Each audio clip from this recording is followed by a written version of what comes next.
In the late 1880s, the first attempts to light cities were physically constrained by rudimentary technology. Power generation was bound by distance, forcing early grids into a dense, chaotic tangle. The industry standard at the time was Thomas Edison's direct current, or DC system. It worked, but it suffered from a massive physical limitation. As the electricity traveled through the lines, it rapidly lost power.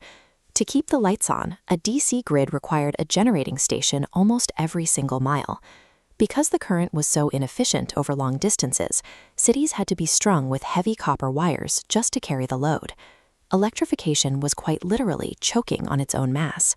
The material cost of those thick wires threatened to stall the Industrial Revolution, unless someone could change the physics of the current itself. In 1884, a young engineer named Nikola Tesla arrived in New York with exactly 4 cents in his pocket and a completely different mental model for how electricity should operate. Tesla relied on a specific mental process, an eidetic memory, inherited from his mother, that allowed him to build, run, and test machines entirely in his mind. He could identify mechanical failures and test solutions before he ever constructed a physical prototype. When Tesla thought about electrical current, he didn't picture the continuous, heavy push of Edison's DC system. Instead, he visualized electricity as a smooth, rhythmic wave, rolling back and forth. He realized, to illuminate the globe, engineers didn't need thicker cables or thousands of additional coal stations. They needed to change the literal shape of the current. That realization culminated in Tesla's defining breakthrough, the alternating current induction motor. Look at this schematic. Tesla figured out that he arranged multiple stationary coils around a center point and fed them with alternating currents that were shifted out of phase with one another. Those overlapping currents would generate a single magnetic field that moved in a continuous circle.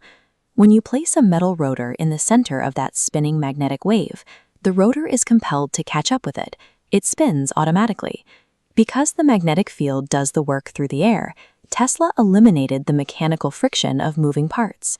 Even better, this alternating current could be stepped up to high voltages to travel hundreds of miles across thin wires, and then stepped back down right before entering a home. To commercialize this technology, Tesla licensed his patents to industrialist George Westinghouse. Together, they went head-to-head with Thomas Edison to prove which system could actually scale. A decisive victory arrived in 1895. Tesla and Westinghouse successfully harnessed the power of Niagara Falls, proving that massive amounts of energy could be generated at a single source and sent across vast distances. By utilizing invisible magnetic waves, Tesla bypassed the limitations of direct current. He replaced the physical friction of Edison's grid with a system of AC wires that now wraps the globe. Having successfully conquered the problem of wires, Tesla grew obsessed with eliminating them entirely. In 1891, he invented the Tesla Coil.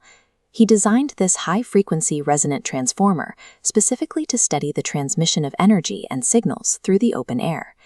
7 years later, he brought those invisible frequencies to Madison Square Garden, unveiling an invention he called the telautomaton. It was a mechanical boat that reacted instantly to invisible signals from a control box. Tesla steered the craft across a pool of water with no physical tuggers, proving that information could be directed through the air. Tesla had successfully separated the machine from its wire. He proved that by using resonant frequencies, energy and instructions could be transmitted and directed through the atmosphere itself. His next ambition scaled that concept to the limit. Tesla envisioned a world wireless system, an infrastructure designed to broadcast both information and electricity across the entire planet. He secured financial backing from financier J.P. Morgan and broke ground on a massive transmission center on Long Island. The centerpiece was the Wardenclyffe Tower. Tesla engineered the structure to broadcast electrical power through the Earth and the atmosphere, theoretically allowing anyone to tap into a free supply of energy. But the project was stopped by both physics and economics.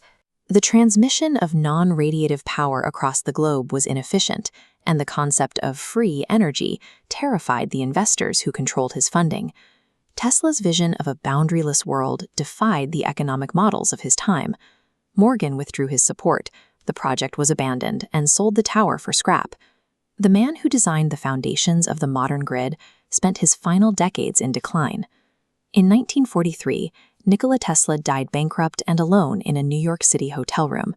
His obsessive focus had alienated his business partners, and in his final years, his vast ambitions were reduced to feeding pigeons in city parks. While his dream of broadcasting free power remained unachieved, his work with invisible waves and resonance laid the exact technical foundation for the wireless age. From the AC electricity in our walls to the radio waves and remote robotics we use daily, the modern infrastructure follows the specific concepts Tesla drafted a century ago. We are living inside his design.